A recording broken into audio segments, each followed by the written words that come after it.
Hello my dear friends. Today in this video we have to discuss about effect of atmospheric refraction at sunrise and sunset. बहुत ही common सा question है, बहुत बार आपने सुना भी होगा।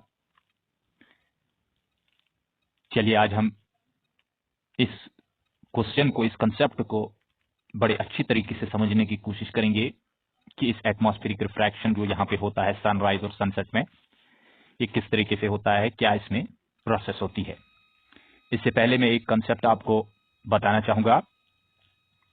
इससे पहले मैंने जो वीडियो कल अपलोड किया था उसमें एक कंसेप्ट हमने पढ़ा था, that is apparent depth and normal shift.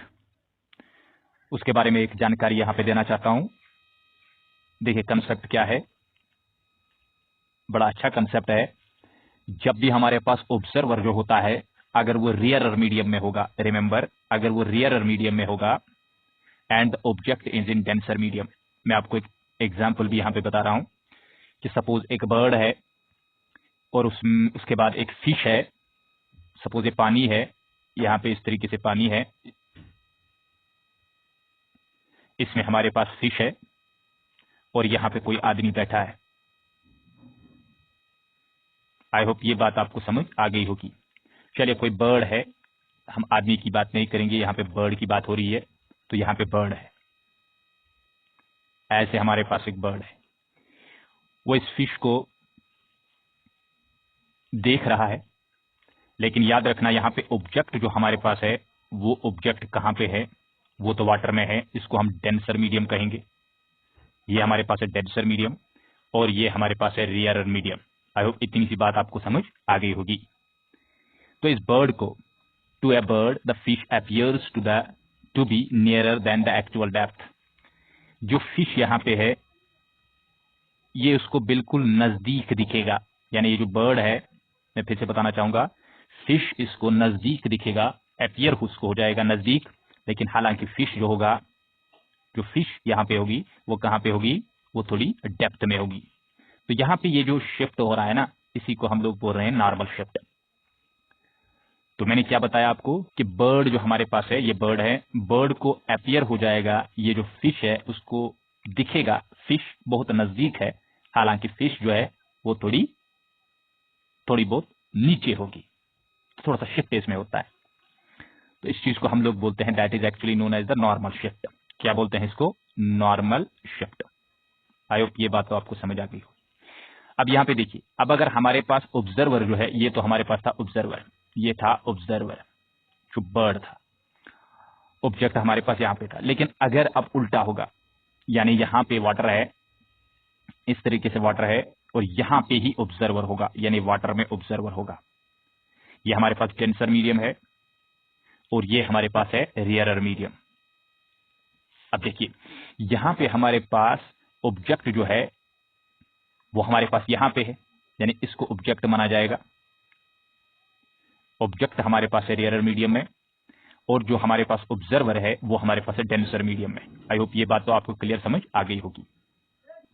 अब देखिए यहां पे हमारे पास ऑब्जेक्ट जो है वो रियरर मीडियम में है और जो हमारे पास ऑब्जर्वर है वो हमारे पास डेंसर मीडियम में है।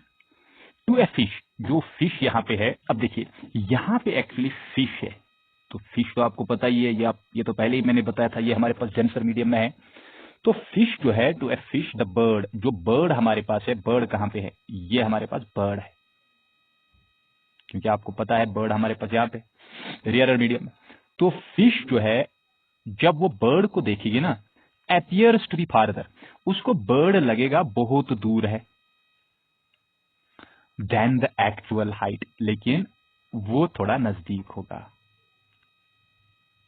उसको बहुत दूर वो दिखेगा, लेकिन हालांकि वो नजदीक होगा। इसको भी हम नॉर्मल शिफ्ट कहेंगे, इस चीज को भी हम क्या कहेंगे? Normal shift. रिवर्स प्रोसेस होती है, बाकी कुछ भी नहीं यहां पे होता है। आई होप ये बात तो आपको क्लियर समझ आ गई होगी। चलिए आगे बढ़ते हैं। अब यहां पे हम इस कंसेप्ट को देखेंगे। तो देखिए क्या लिखा हुआ है, लिखा हुआ है the density of atmosphere around the earth is not uniform through out. देखो जो डेंसिटी हमारे पास है ना एटमॉस्फेयर की, आपको पता है जो एटमॉस्फेयर हमारे पास है एक अर्थ है, इस अर्थ के गिर्द हमारे पास क्या है? एक एटमॉस्फेयर है।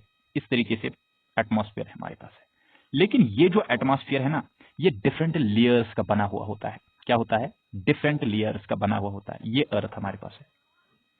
अब देखिए, ये जो एटमॉस्फेयर है, इस एटमॉस्फेयर को अगर हम यहां पे देखेंगे, ये एटमॉस्फेयर हमारे पास है। मैं कलर कर रहा हूं, मैं क्लियर आपको बता रहा हूं, आराम से हम पढ़ेंगे, कोई दिक्कत की बात नहीं है। ये देखिए, ये एटमॉस्फेयर हमारे पास है। इस एटमॉस्फेयर में बहुत सारे लेयर्स होते हैं। क्या होते हैं? बहुत सारे लेयर्स, बहुत सारे लेयर्स होते हैं। देखिए, उन लेयर्स का नाम भी हम यहां पे जानने की कोशिश करेंगे कि मुझे देखना है। यहां पे देखिए, यहां पे हमारे पास बहुत सारे लेयर्स होते हैं, बहुत सारे लेयर्स एटमॉस्फेयर बना हुआ है। तो एक ट्रिक मैं यहां पे आपको बताऊंगा, कैसे आप इसको याद रखोगे। Trust me they exist. इसको जरा आप हमेशा के लिए याद रख लेना। इस टीआर के जरिए हमें पता लगेगा, पहला जो हमारे पास है दैट इज ट्रोपोस्फियर, ट्रोपोस्फियर। उसके बाद हमारे पास है स्ट्रेनोस्फियर, ये एसटी है। ME mesosphere, THE thermosphere, exosphere, फिर आई यहां पे है आयोनोस्फियर। तो आई होप ये सभी चीजें आपको समझ आ गई होगी। एक हमारे पास है स्ट्रेनोस्फियर स्फियर, और उसके बाद है हमारे पास मीजोस्फियर, उसके बाद है थर्मोस्फियर, उसके बाद है हमारे पास एक्सोस्फियर, उसके बाद हमारे पास है दैट इज आयोनोस्फियर। ये जो हमारे पास है, these are actually the layers of the atmosphere. पूरा समझ लेना। ये बात भी यहां पे बताना चाहूंगा, जो हमारे पास ओजोन लेयर होता है ना, वो स्ट्रेनोस्फियर में होता है। कभी मौका आएगा तो उसके बारे में हम पूरे तरीके से डिस्कस करेंगे, कोई दिक्कत की बात नहीं है। अब ये जो डेंसिटी ऑफ एटमॉस्फेयर, इसकी डेंसिटी जो है ना, around the earth is not uniform, वो यूनिफॉर्म नहीं है। मतलब यहां पे हो सकता है, मैं आपको बताऊं कि यहां पे डेंसिटी जो है ना, डेंसिटी चेंज हो रही है, यानी एक लेयर से दूसरे लेयर तक जो डेंसिटी हमारे पास है वो चेंज हो रही है। वो यूनिफॉर्म नहीं है, वो यूनिफॉर्म नहीं है through out, not uniform through out. अब ये बात तो आपको क्लियर समझ आ गई होगी। एटमॉस्फेयर है अर्थ के गिर्द, उस एटमॉस्फेयर में बहुत सारे लेयर्स है। उन लेयर्स का जो डेंसिटी होता है वो डिफरेंट होता है, वो यूनिफॉर्म नहीं होता है। ड्यू टू विच, इस चीज के जरिए क्या होता है, it has layers of different densities. इसी तरीके से इसमें बहुत सारे लेयर्स है, लेकिन इन सभी लेयर्स में हमारे पास डेंसिटी जो है वो डिफरेंट है, which work as optically rarer and denser mediums. अब आप बताइए, ये काम कर रहा है कि एक हमारे पास लेयर जो होगा वो रेयरर मीडियम होगा, और दूसरा लेयर जो होगा वो डेंसर मीडियम होगा। तो देखिए, रेयरर मीडियम है और उसके बाद डेंसर मीडियम है। अब बताइए, इन लेयर्स में किसको पास होना है? इन लेयर्स में तो लाइट को पास होना है। अब देखिए क्या होगा, द रिफ्रैक्शन ऑफ लाइट, जो रिफ्रैक्शन लाइट का है due to atmosphere layers is called the atmospheric refraction. इसी को बोलते हैं एटमॉस्फेयर रिफ्रैक्शन, एटमॉस्फेरिक रिफ्रैक्शन। यहां पे एटमॉस्फेरिक लिखना, रिफ्रैक्शन। जो इस लेयर में हमारे पास लाइट ऊपर से आती है, सन से जो लाइट आती है, वो सन क्या काम करता है, वो तो लाइट इमिट करता है। वो लाइट जब आती है तो वो तो इन लेयर से पास होके क्या होता है, उसको रिफ्रैक्शन होता है, यानी इस लेयर पे बेंड होती है। क्या होती है? बेंड होती है, ऐसे ऐसे करके बेंड होती है। उस बेंडिंग को, उस कंटिन्यूअस बेंडिंग को हम बोलते हैं, जो एटमॉस्फेयर में लाइट बेंड हो रही है बार बार, उसको हम बोलते हैं एटमॉस्फेरिक रिफ्रैक्शन। आई होप ये बात तो आपको क्लियर समझ आ गई होगी। अब मैं आपको विजुअलाइज करवाऊंगा कि किस तरीके से ये होता है, और एक हम वीडियो की तरफ चले जाएंगे। चलिए आगे बढ़ते हैं। ये देखिए आप वीडियो में, ये जो लाइन आपको नजर आ रही है, this is actually known as horizon. अभी मैं आपको हॉरिजन भी बताऊंगा।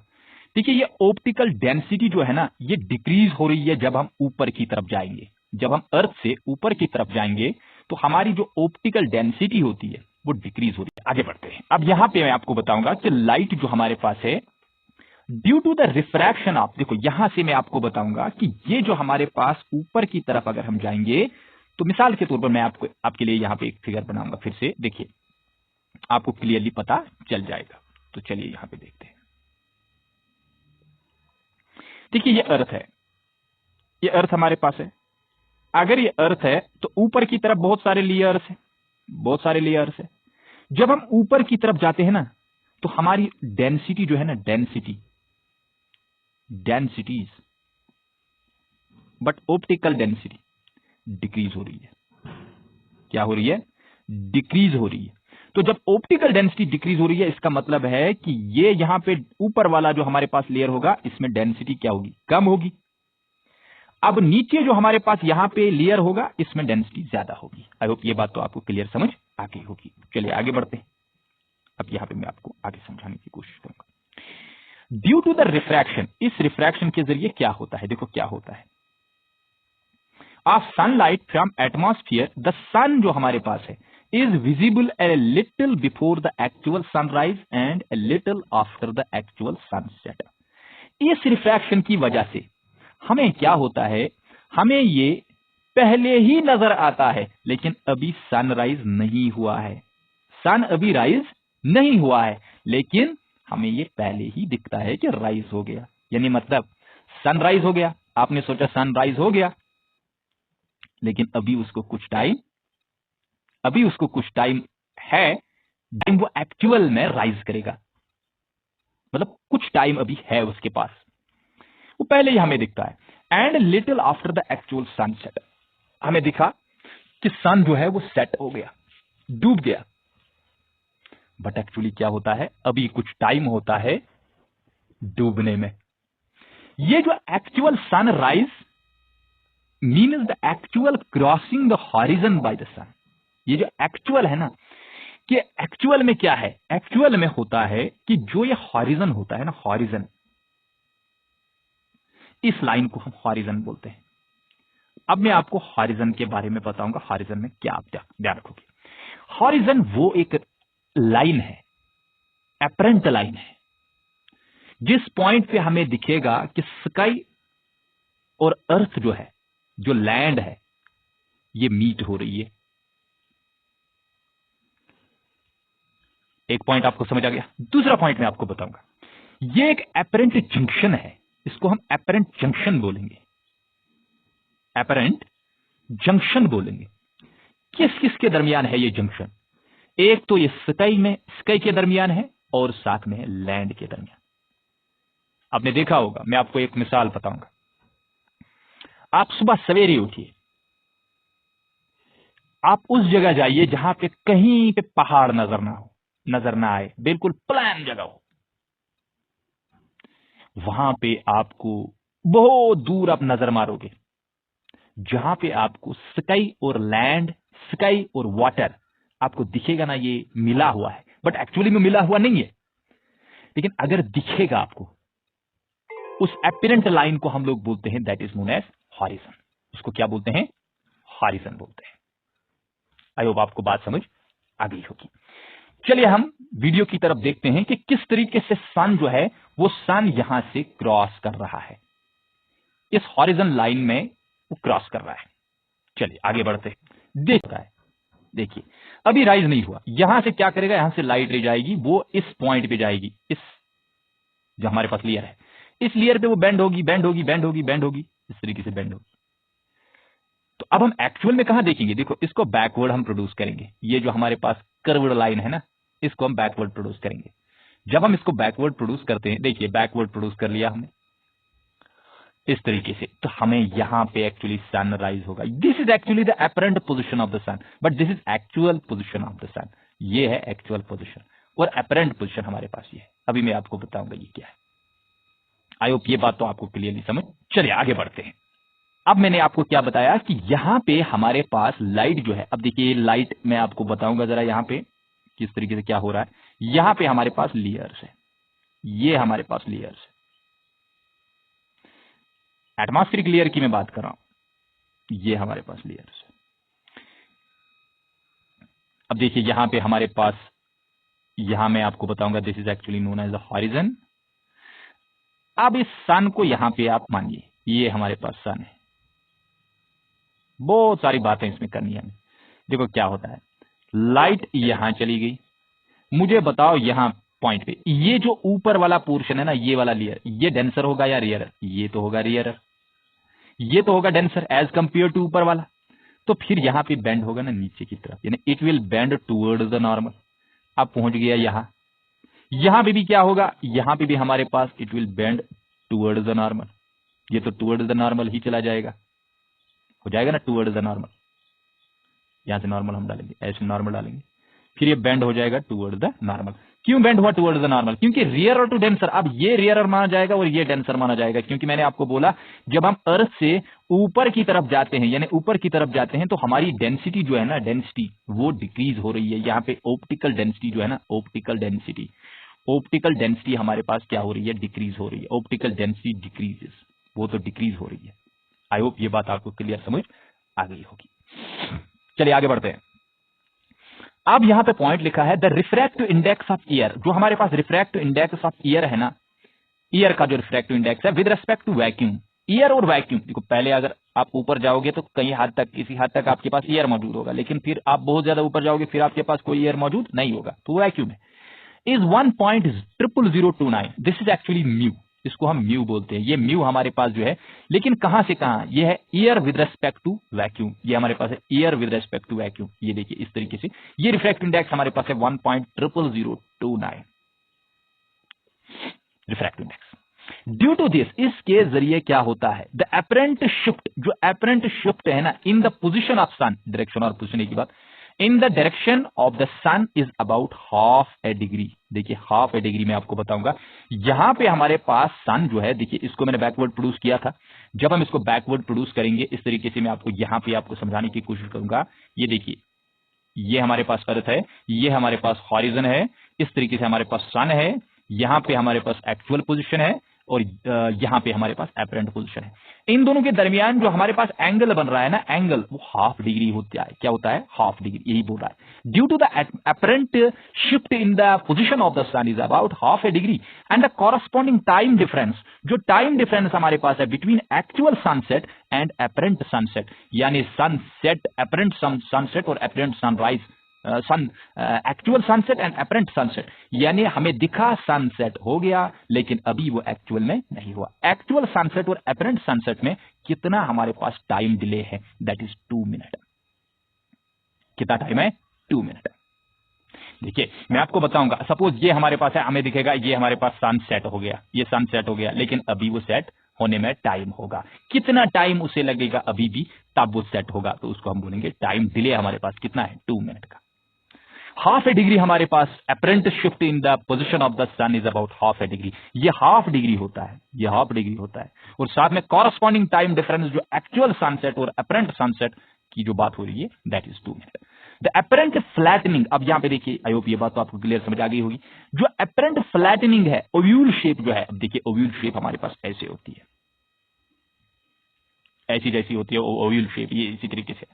Of the sun at sunset and sunrise is also due to the atmospheric refraction. ये आपको मैं बताऊंगा ये किसके जरिए होता है oval shape, that is due to the atmospheric refraction. अब देखिए मैं आपको यहां पे एक पॉइंट बताऊंगा, आपको क्लियरली समझ आ जाएगा कि ये क्या एक्चुअली होता है। तो देखिए एक्चुअल में हमारे पास जो लोअर लिम्ब होता है ना, लोअर लिम्ब किसका? सन का। जो लोअर लिम्ब होता है, एक तो हमारे पास होगा लोअर लिम्ब और उसके बाद होगा अपर लिम्ब। एक तो होगा लोअर लिम्ब, अपर लिम्ब। तो प्लीज इसको ध्यान रखिए, अगर हमारे पास लोअर लिम्ब जो है, अगर वो क्लोजर होगा हॉरिजन को, लेट अस कंसीडर ये हॉरिजन है, बात समझ लेना, मैं क्लियर आपको बता रहा हूं। अगर वो क्लोजर होगा किसको? हॉरिजन को। और जो अपर लिम्ब हमारे पास है वो फार होगा, दूर होगा किसको? हॉरिजन को। तब क्या होता है, इस प्रोसेस के जरिए, due to this the lower limb हमारे पास जो है सन की, वो हमें रेज करेगी, वो दिखेगा रेज, मतलब ऐसा दिखेगा कि वो रेज कर रहा है, ऊपर आ रहा है। किससे वो ज्यादा ऊपर हमें दिखेगा, किससे ज्यादा ऊपर दिखेगा? More than the upper limb. इससे अपर लिम्ब से हमें वो ज्यादा दिखेगा, यानी लोअर लिम्ब हमें दिखेगा कि वो ज्यादा ऊपर आ रहा है as compare to the upper limb. Lower limb हमें दिखेगा वो ज्यादा ऊपर आ रहा है और किससे as compare to the upper limb. अब ये भी यहां पे सवाल पैदा होता है कि ऐसा क्यों होता है, अभी मैं बताऊंगा ये भी। इसके जरिए क्या होता है, हम लोग देख रहे हैं कि इसका शेप क्या है, ओव्यूल शेप। अब सवाल पैदा ये होता है कि ऐसा क्यों है। देखो लोअर लिम्ब में हमारे पास ये जो लाइट रेज होती है ना, लाइट रेज जो है, जो लाइट रेज बिल्कुल नजदीक होंगे, किसको नजदीक होंगे, नजदीक होंगे हॉरिजन को। Light rays are nearer to the horizon, जो नियरर होंगे हॉरिजन को, किसको, हॉरिजन को, वो क्या काम करते हैं, वो ज्यादा यहां पे क्या काम करते हैं, ज्यादा रिफ्रैक्शन होता है उनका, यानी refracted more as compare to the वो वाले लाइट रेज जो दूर होंगे, as compare to the light rays which are farther, light rays are farther, जो बहुत दूर होंगे। आई होप ये बात तो आपको क्लियर समझ आ गई होगी। देखिए अब मैं इसका भी रीजन आपको बताऊंगा ये क्या है। पहले तो आपको मैं बताऊंगा कि ओव्यूल शेप क्यों है। देखो ओव्यूल शेप क्यों है, ओव्यूल शेप इसलिए है, जो लोअर लिम्ब हमारे पास है सन का, और जो अपर लिम्ब हमारे पास है सन का, जो लोअर लिम्ब जब हमारे पास नजदीक होता है हॉरिजन को, और अपर लिम्ब हमारे पास क्या होता है, दूर होता है। इससे क्या होता है, जो लोअर लिम्ब हमारे पास नजदीक है किसको, हॉरिजन को, वो हमें थोड़ा सा ज्यादा ऊपर दिखेगा as compare to the upper limb. ऐसा क्यों, क्योंकि जो हमारे पास लाइट रेज जो है नजदीक होती है हॉरिजन को, क्योंकि लाइट रेज कहां से आती है, सन से ही आती है। अब जो लोअर लिम्ब होगा उसके लाइट रेज किसको नजदीक होंगे, हॉरिजन को, वो ज्यादा रिफ्रैक्ट करेंगे as compare to the light rays which are farther. लेकिन वो फारदर किसके जरिए आ जाएंगे, अपर लिम्ब के जरिए। आई होप ये बात तो आपको समझ आ गई होगी। अब यहां पे भी आपको मैं बताऊंगा कि ये रीजन क्या है, लाइट रेज जो हमारे पास है जो नियरर होंगे वो क्यों ज्यादा रिफ्रैक्ट करती है। देखो अगर मैं आपको बताऊंगा कि लाइट जो हमारे पास है वो इस हॉरिजन के नजदीक जब होता है, इसके नजदीक जब होता है, यहां पे अगर सन होगा, सन की मैं बात कर रहा हूं, मैं थोड़ा यहां पे एक और हॉरिजन यहां पे बनाऊंगा। यहां पे सन है, यहां पे हमारे पास अर्थ है। ये देख लीजिए, पूरे तरीके से आपको समझ आ जाएगा। देखो यहां पे अगर यहां से यहां तक हमारे पास लाइट रेज आएगी, ये तो एटमॉस्फेयर है, ये तो पता है आपको, ये बैंड होके जाएगी, ये पता है आपको। बट आप मुझे बताइए इस साइड हमारे पास इसको ज्यादा वॉल्यूम क्रॉस करना है या नहीं करना है, किसका volume, volume of air cross करना है एज कंपेयर टू अगर सन कहां पे होगा, इस जीनत पे, इसको जीनत बोलते हैं, यानी ओवर द हेड होगा जब हमारे पास 90 डिग्री एंगल होता है। तो इस पॉइंट पे हम मुझे बताइए क्या कम डिस्टेंस उसको क्रॉस करना है, या यहां पे उसको ज्यादा डिस्टेंस क्रॉस करना है, इस वाले पॉइंट पे उसको ज्यादा डिस्टेंस क्रॉस करना है। किस पॉइंट पे, जब वो हॉरिजन के नजदीक होगा। इसलिए क्या होता है, यहां पे ज्यादा रिफ्रैक्शन होता है, जो हमारे पास लोअर लिम्ब होता है, जो हमारे पास लाइट रेज होती है नियरर, वो ज्यादा क्या करती है, रिफ्रैक्ट होती है। और जो हमारे पास दूर होती है, फारदर होती है लाइट रेज, वो क्या काम करती है, वो उतना रिफ्रैक्ट नहीं होती है, जिसके जरिए हमारे पास जो सन है वो ओव्यूल शेप दिखाता है। आई होप ये बात तो आपको क्लियरली समझ आ गई होगी। यहां पर तो बिल्कुल आसान लिखा हुआ था कि इसके लिए रीजन जो है that is atmospheric refraction. I hope ये बात तो आपको अब क्लियर समझ आ गई होगी। चलिए आगे बढ़ते हैं। क्रिटिकल एंगल, अब यहां पे क्रिटिकल एंगल की मैं बात करूंगा। क्रिटिकल एंगल किसको बोलते हैं, देखो क्रिटिकल एंगल जो हमारे पास है, for a pair of given media in contact can be defined as, तो सिंपली बता रहा है क्रिटिकल एंगल जो है वो क्या है, the angle of incidence in the denser medium. अब देखिए मैं आपको आपके लिए एक फिगर बनाऊंगा। ये हमारे पास एक इंटरफेस है, इसके ऊपर हमारे पास है डेंसर मीडियम, ये डेंसर मीडियम है। लेट अस कंसीडर इसको μ2 नाम रखेंगे, मतलब रिफ्रैक्टिव इंडेक्स। और यहां पे हमारे पास है रियरर मीडियम, और इसको हम μ1 लिखेंगे। तो यहां पे इस तरीके से नॉर्मल मैंने डाला। तो जब हमारे पास इंसिडेंट एंगल जो है वो क्रिटिकल एंगल कब होता है, इसको हम क्रिटिकल एंगल बोलेंगे। कब, जब हमारे पास लाइट रे जो है वो रिफ्रैक्ट होगी लेकिन 90 डिग्री पे। यही बोल रहा है द एंगल ऑफ इंसिडेंस जो है वो angle of incidence in the denser medium, लेकिन डेंसर मीडियम में होना चाहिए, for which the angle of refraction, जो एंगल ऑफ रिफ्रैक्शन ये आर है, दिस मस्ट बी 90 डिग्री। उस एंगल, उस इंसिडेंट एंगल को हम लोग बोलते हैं क्रिटिकल एंगल।